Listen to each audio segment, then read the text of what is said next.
ভূমি। এই রায়পুরায় যত মানুষ আছে, এই রায়পুরায় যত দল আছে, আমি কাউকে পার্থক্য করতে চাই না, আমি শুধু বলতে চাই রায়পুরার জন্য আমরা ঐক্যবদ্ধ। ঠিক কিনা বলেন?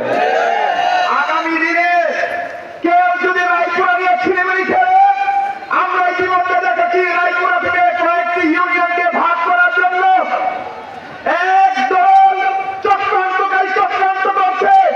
তাদেরকে জানিয়ে দিতে চাই, রায়পুরার অখণ্ডতা রক্ষার জন্য রক্ত দিতে হবে, জীবন দিতে হবে।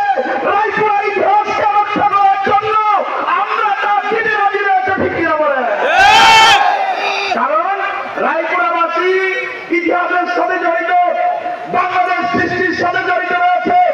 আমরা দেখেছি আমাদের আলোচনা করেছেন, ব্রিটিশ খেলার আন্দোলনে রায়পুরাবাসী নেতৃত্ব দিয়েছেন।